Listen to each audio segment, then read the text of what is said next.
Hey, what is up, you guys? Me, Sam Nova 198 again. Today, I am doing a little top 5 to discuss my top 5 most anticipated games for the rest of 2025. Now, 2025 has been a great year, but it's also been a very strange year. We actually did not know a lot of game releases that were happening this year, and I think most of that was because of GTA 6. GTA 6 was originally supposed to come out this year, but through, I believe, just unexpected circumstances, the game was pushed back to 2026. So 2025 has been filled with, honestly, 10 out of 10 games this year, a lot of which I think are pretty great so far. I'm still playing through the new Shinobi. Still got to get really further into Borderlands.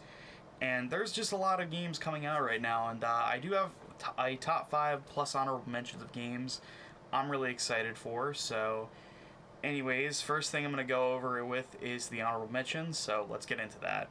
Okay, so starting off with the honorable mentions, these are games that are coming out this year that I'm looking forward to, I'm interested in, but I'm not super hyped in.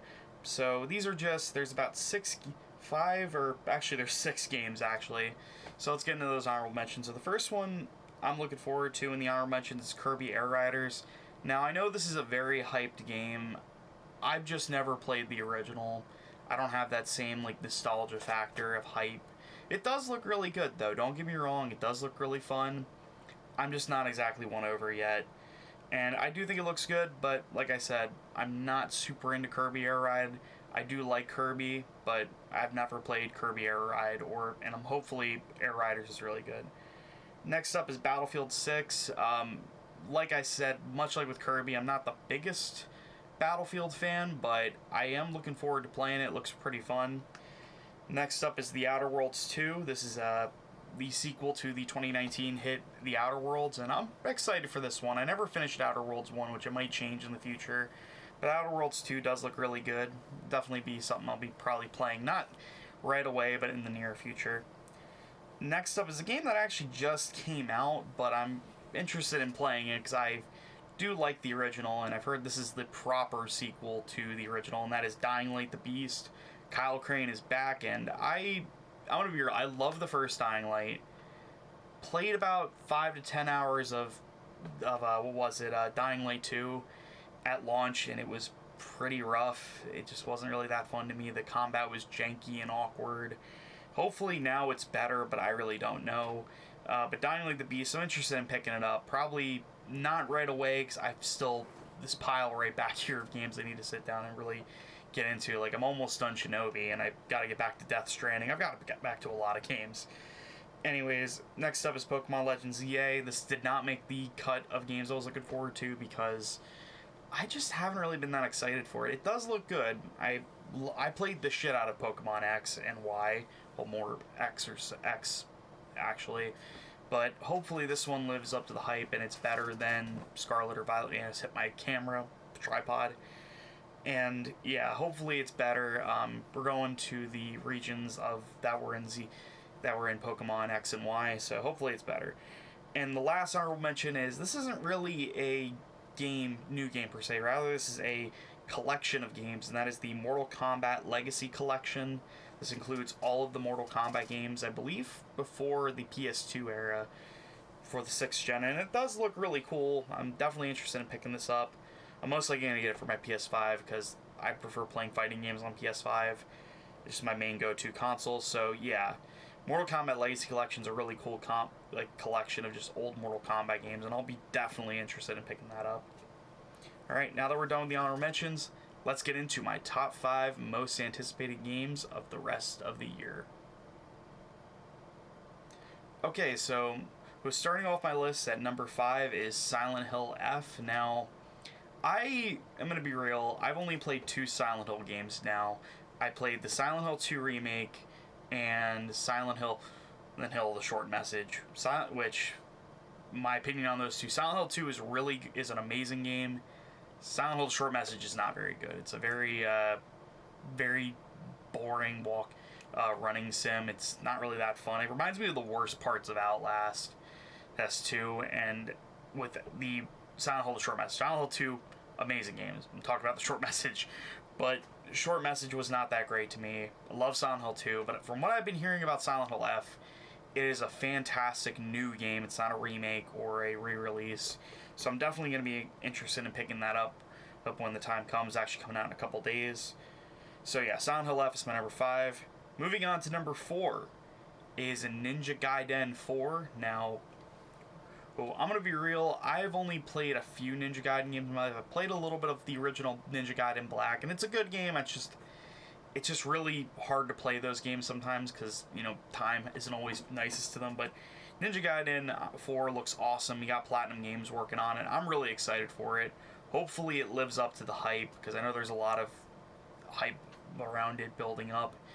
Really hoping it turns out to be a great game, because Platinum really needs that comeback, and I think Xbox is in kind of dire needs of games right now, because Outer Worlds 2 is coming out, and hopefully that lives up to the hype. I think these two both come out a week apart from each other, and I'm definitely excited to really sit down and play Ninja Gaiden 4, because I've had this craving for like a good action game the last few months.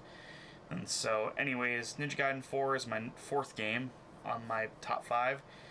Moving on to number 3 is Little Nightmares 3, which, that's funny, I wasn't planning this, but my 4th game is the most anticipated game, is the 4th Ninja Gaiden of the new series, and now the 3rd Little Nightmares game is my 3rd most anticipated game of the year, and I'm gonna be real, I love Little Nightmares, I love the first one, and the second one I enjoyed way more, so hopefully Little Nightmares 3, I did play the demo and I thought it was great, so hopefully this lives up to the hype and is a good continuation of the saga.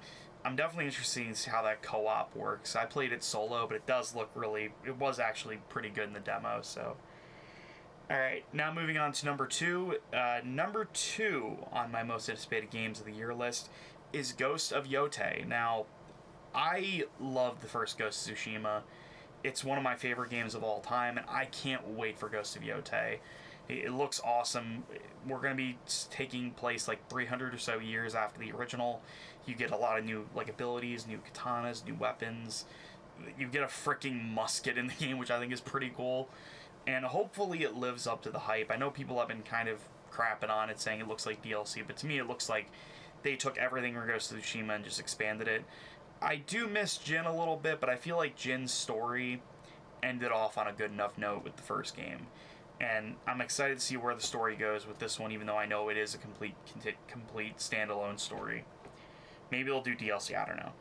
And finally, my number 1 most anticipated game of the year. This is the game I've been waiting for so long, because this game was announced back when I was starting college. Now I'm 2 years out of college.